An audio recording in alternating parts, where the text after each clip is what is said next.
Barret Edelstein here, your celeb expert and your Celeb Savant. Celeb Savant is a weekly entertainment show. We have long-form career retrospective type interviews with celebrities, singers, actors, and industry experts. On this episode of Celeb Savant, I'll be speaking to Fee Waybill. Fee is the lead singer and songwriter of the San Francisco band The Tubes, and Waybill has also worked with other acts including Toto, Richard Marx, and Billy Sherwood. Up next on Celeb Savant, we've got Fee Waybill. Fee, thank you so much for your time and joining me today on the Celeb Savant podcast. Tell me, where are you in the world? How are you? What's happening with your life? I am in Los Angeles. Yeah. And my life is pretty good, boy. I got no complaints here. We're back working again, and after the long holiday, the long pandemic holiday. Yeah. And so we've been working, and we've got a bunch of shows coming up. We're going to be doing some shows opening for the B-52s coming up in October. And we're going to go back east in Eastern United States to do some headlining shows. And then actually next summer in the UK, we're going to go on tour supporting the Hollywood Vampires. Oh, wow. That's interesting. With Johnny Depp and Alice Cooper and Joe Perry. So that's pretty exciting. So we have got a lot of gigs coming up and a number of tours in the works. So it's all good. I'm good. I'm healthy, and I have a lovely wife, and we have a lovely little home here in Los Angeles, and I have a beautiful dog, and we go to the park every day. And so I've got no complaints out here. I like what you said, that you still get excited after all these years being in the industry, which is amazing because a lot of people could potentially become blasé. It's another opening act with another artist. How do you keep that excitement going for you? I mean, I have always loved being in the band and singing. And my mother was a singer. And so my whole life I've been singing. And especially now, I mean, after having almost 2 years out of the business, with the pandemic, I thought, oh my God, I mean, well, I may never get to perform again. And so that has even enhanced my excitement to get back on the road and to get back into it. And this is my life. We actually, the band got together 50 years ago in 1972 in San Francisco. And this marks our 50th year, if you can believe that. And we're still, 4 out of 5 of us are still original members. And, and I think, we don't kill ourselves. I mean, I'm not getting back in the bus and doing 10 nights in a row, we usually work long weekends, Thursday, Friday, Saturday, Sunday. We fly into a region, we do 3 or 4 shows, and then we fly home. And so it's the best of both worlds. You have that exciting touring life, and then you get back home and you have your home and your wife and your dog and your backyard, and it's really great. First of all, Mazel Tov for 50 years. That's completely amazing. Oh, thank you. I want to take it all the way back to 1972 or pre that time. It's obviously a condensed version. Tell us about the story of the Tubes. How you guys met, what decided to get into the music space. Tell us your story. Okay, well, the condensed version. I grew up in Phoenix, Arizona, as did all of us. We're all from Phoenix, Arizona. And when I was a young man, I used to, this is the first band and the only band I've ever been in. I wasn't a band guy. I used to go to clubs in Phoenix and watch bands. And Roger Steen and Prairie Prince had a band in Arizona called the Red, White, and Blues Band, and with a bass player, a gentleman named David. And what happened was I ended up dropping out of college and moving up to the mountains in northern Arizona. And I kind of, took Timothy Leary's advice, turn on, tune in, drop out. And I just got tired of college. I got tired of working. And so I moved to a little town in northern Arizona called Cottonwood, and I went to work for a cowboy, and I lived on a cattle ranch, and I played cowboy. And I knew how to ride because I grew up on a horse. My dad was a riding instructor in Scottsdale, so I always had horses, and I knew how to ride. And I got a job at this cattle ranch, and I started riding the range. And one of the other guys that worked there, his name was Michael. He met a young lady, and he was going to get married, and they were going to have a wedding at the ranch. And he said, do you know any bands that will come up and play at our wedding? And I said, oh, well, I got some friends in this band called the Red, White, and Blues Band out of Phoenix. And he said, oh, could you get them to come up and play at the wedding? And so I got a hold of Roger, and they said, oh, sure, we'll come up. And they came up to the ranch, and they played at this wedding. And that was in the summer of 1969. And they were about to move to San Francisco because Prairie Prince got a scholarship. He was an artist, and he got a scholarship to the San Francisco Art Institute, a full scholarship. So they were going to move to San Francisco, and Prairie was going to go to the Art Institute. And they asked me if I wanted to be their roadie and do it. They had an equipment truck and all their gear, and they were going to drive it to San Francisco. And they said, will you drive the truck to San Francisco and be our roadie? And I was, I had been playing cowboy for a couple of years, and it's not quite as glamorous as you might think. Yeah. And I was pretty tired of riding the range.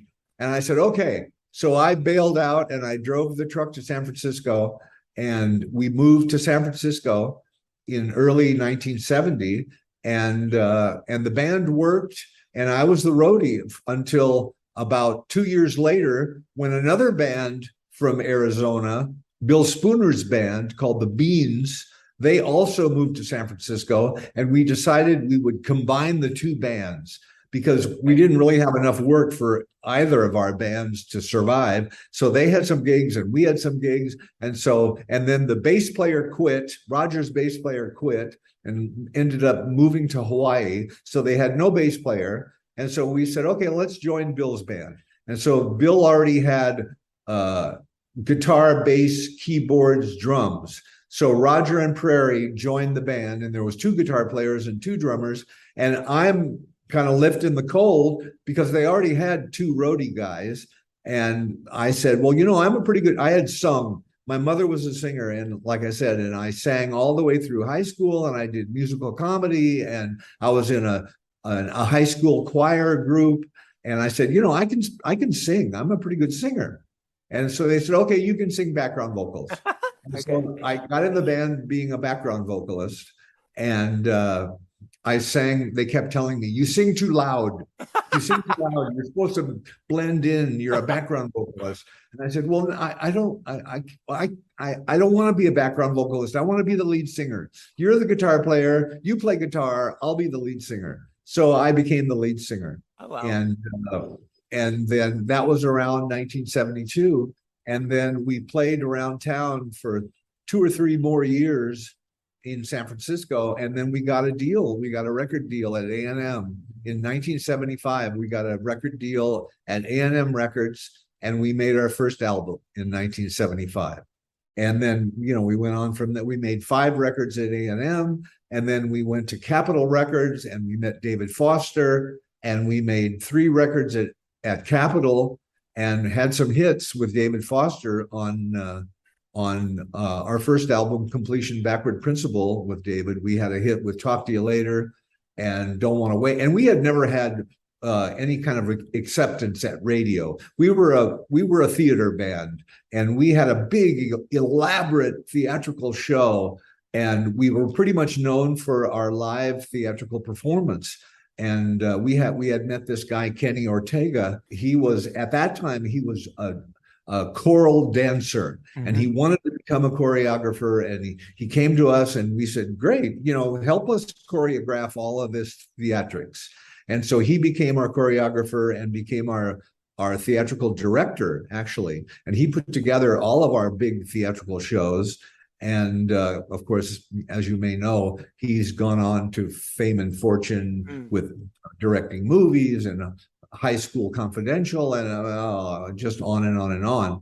And so, and that's how it all got started. And here we are, gosh, almost 50 years later. And I mean, the band is trimmed down now to there's only a 5-man band. And 4 of us are original guys, and I'm still doing a lot of the theatrics and costume changes and characters that we did in the past. Yeah. And we're still working, and we're, I'm in heaven. I love it. That's amazing. Such a glorious story. I read up that you were in the section of Xanadu for that song Dancing. Right. Kenny, did he choreograph that, or was he involved in that movie? Oh, yeah. Yes. Oh yeah, Kenny Ortega got what? Yes. He was choreographing the whole thing, yes. Even Gene Kelly's movement, and put that whole show together where the 2 stages merged together, yes. With the 40 singers and, yes. Us. And yeah, that was all Kenny. It was all Kenny. I mean, I don't know what the cynics are about. I love that movie. I watched it 1,000 times. So to know that you were on it is amazing. I was very sad to hear about Miss Newton-John's passing a few weeks ago. I was supposed to be interviewing her for the show, and we just didn't get around to it. So that was just a sad note and recognition to her. Tell us about your creative process. Are you still recording new music, or are your live shows basically, or your repertoire of music that you've released?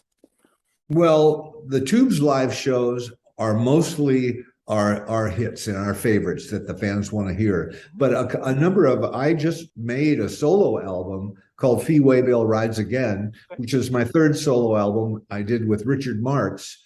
And Richard Marx is my best friend. And we've been best friends for now 39 years. And I'm godfather to his sons. And he lives here in Los Angeles now, and I see him all the time. He's on tour right now in Germany. Back.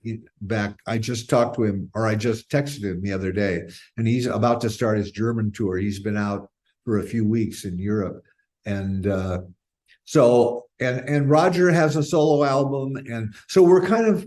I live in LA, and everybody else lives up in the Bay Area still, the San Francisco area, and so. We get together for shows and concerts, and but I'm kind of, we haven't actually sat down.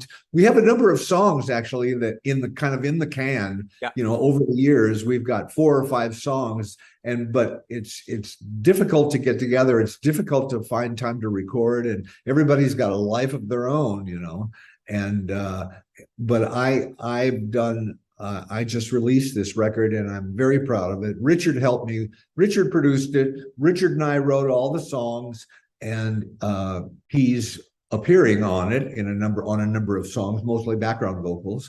And actually, we're going to put together. I've never done a solo show, and Richard offered himself and his band to me to put together a few solo shows in December here in Los Angeles. I've never done it before. After all these years, I've only done the Tubes.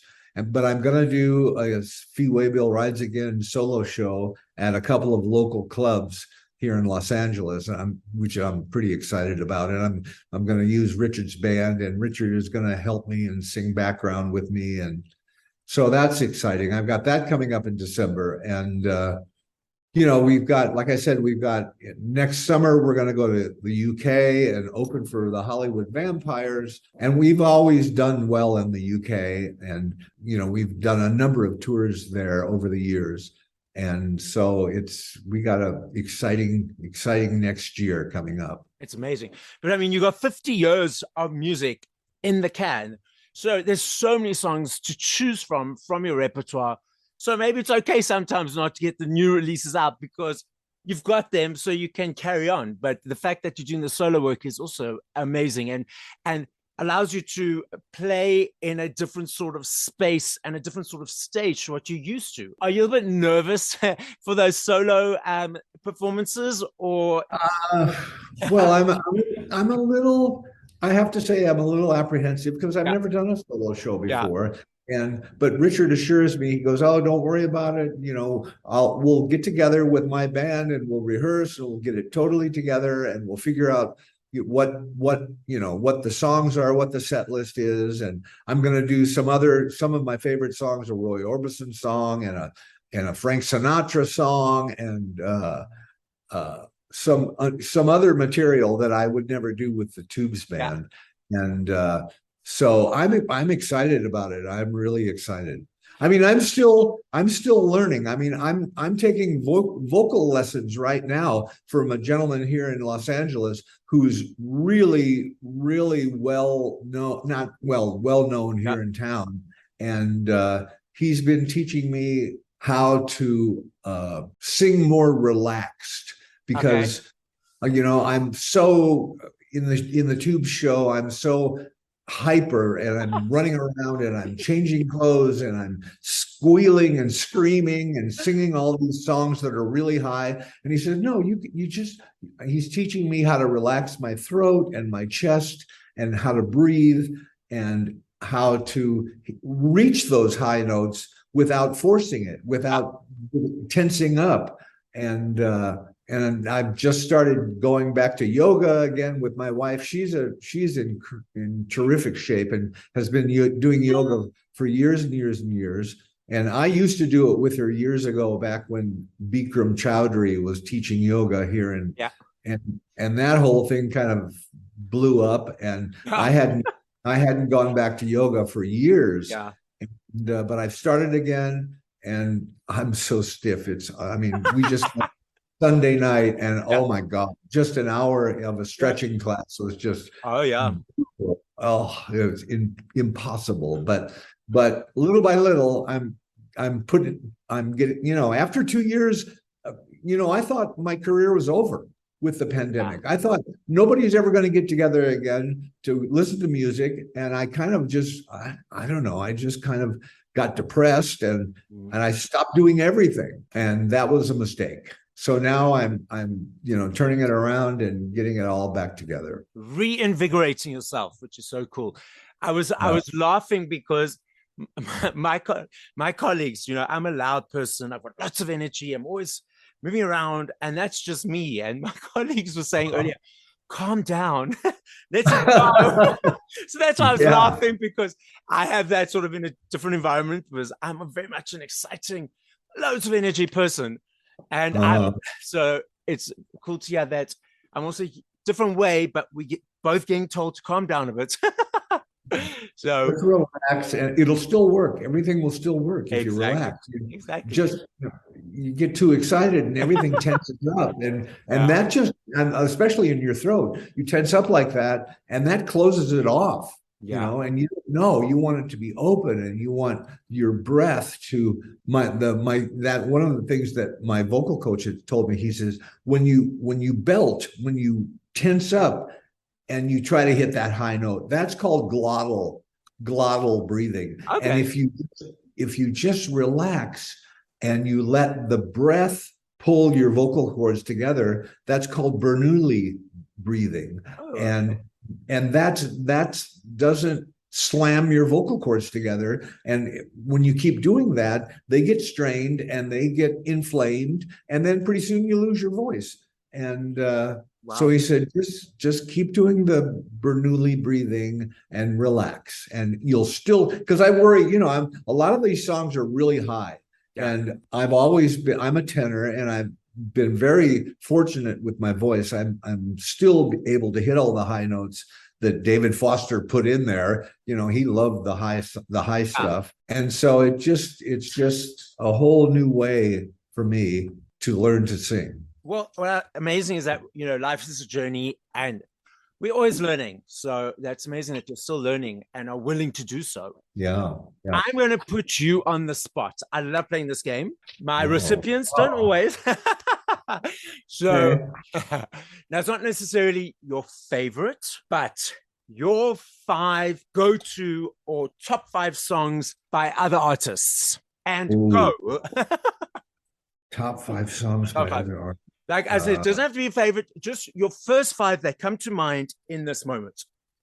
Okay. Well, I guess number one has to be Purple Haze. When I was a kid in Scottsdale, I saw Jimi Hendrix in Los Angeles. And I brought back that album, Are You Experienced? And I brought it back and I actually took it to the radio station in Phoenix, Arizona. The DJ's name was Tony Evans. I still remember this. And I said, Tony, this is unbelievable. This guy is unbelievable. You have to, and so, and then, okay, so another one is, any song by the Beatles. Okay, any song by the Beatles. It doesn't, when I started high school, the Beatles came out, and I went crazy. I went, oh my God. That's what I think originally, that's what got me hooked on music and wanting to be in a band so bad, and I just sang Beatles songs all the time, and it's amazing. The Beatles are unbelievable, and they're unbelievable. And okay, so what else? So you got three more. Well, the first song I ever sang was a Roy Orbison song. The first time I ever, years ago, the band had a gig and they didn't have an opening act. And I used to play, when I was a cowboy I used to sit with my acoustic guitar and sing just to the desert. It was a desert. And I would play my guitar and sing Roy Orbison songs. Okay. And so when they said, will you be the opening act? Just sing your Roy Orbison song, which was called Crying. Crying by Orbison. And that just killed me. And I love that. And so, okay, 4 I would have to say is anything by the Foo Fighters. Okay. Dave Grohl is a friend of mine, and we actually met in a costume store in Los Angeles, and I was looking for Tubes costumes, and he was going to go to an 80s party, and he was looking for parachute pants. And I recognized him in the store, and I walked up to him and I said, Dave, oh my God, I'm such a huge fan of the Foo Fighters. And we became friends. And cool. So I'm trying to remember the name of their first Hero, Times Like These. I mean, there's so many great Foo Fighter songs. And then I guess number 5, and not to be relegated to last in line, is Richard Marx. And I've written a number of songs with him, and a few of them have had commercial success. Gosh, we've written together, I don't know, hundreds of songs. Wow. I've had songs on every one of his records.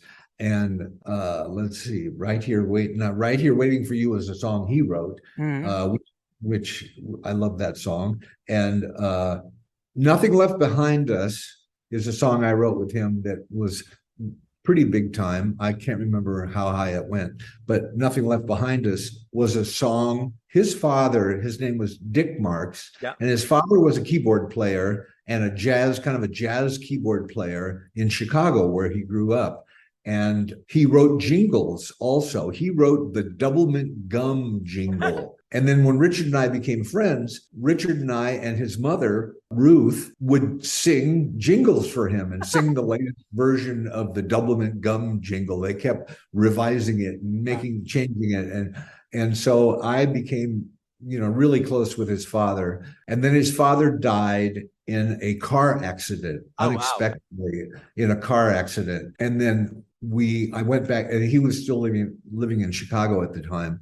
And I went back to Chicago for the funeral. And my father had just died recently also from an injury he got in a car accident. Okay. And then he broke his hip. And then when they examined him, they found out he had a giant lung cancer. Oh, wow. And they said, well, we can't do the lung cancer thing until your hip heals. And then he died before the hip ever healed. Just the cancer took over. So we wrote this song called Nothing Left Behind Us about our fathers, and about how we were so close to our fathers that there was nothing that we hadn't talked about. There was nothing we hadn't said, nothing left behind us. And so I guess that would be the last song. So I love these stories about all these songs, so relevant and so true for so many years. And putting it out there that we will be meeting each other either in America or South Africa. The podcast is listened to throughout the world. And your final message to our listening audience, what would you like to say? Well, first of all, I really want to go to Africa.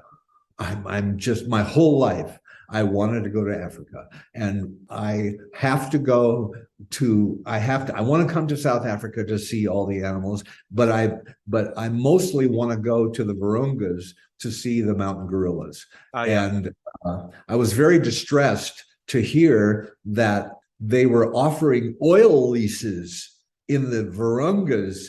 The Congo was, or Zaire, or one of those countries that are surrounding the Virunga mountain range. And because I guess they've put some kind of restriction on oil leases here in the United States, and they piped up and said, "Oh, well, you can come over here and drill for oil." Oh my God, and hopefully they'll stop all that. Yes. I hope, and I'm going to help in any way I can. But I think we're already planning it. My next birthday, we're going to go to Africa. We've got to go to Africa. I can't leave this world without going to Africa. And I wanted to say finally don't give up on your dream. Okay. Just don't give up, because that was my dream. When the Beatles came out, my dream was, oh my God, I want to sing music. I want to be in a band, and I want to be a singer in the band. And I actually tried out for 3 or 4 bands, before the Tubes in high school. And they went, oh, no, sorry. In fact, I tried out for one band, and they said, what song do you want to play? And I said, Purple Haze by Jimi Hendrix. And they went, okay, no, we don't do that. No, you're out. We don't do that kind of thing. We're a kind of a mellow. And I said, okay, well, whatever. And but I kept the dream alive. Yes. And unbeknownst to me, the dream came true without me even trying. I mean, I didn't ask to become the roadie and move to San Francisco. Yeah. And I didn't know what was going to happen. And actually, I'm working on a book. My wife and I are working on a book of my life. It's called Fee Waybill's Guide to an Unknown Trail. And so it was kind of my life. It was an unknown trail. All I had was the dream. I didn't know how it was going to happen. And out of the circumstances just combined to put me in the front of the stage and enabled me for all these years to live my dream. So just don't give up. Okay. Just don't give up. That's all I ask. It'll happen. As Mr. Fee Waybill says, keep that dream alive, keep focusing on it, and let it manifest. So this is Celeb Savant signing out with Mr. Waybill. Thanks, Barret. Thank you. Bye-bye.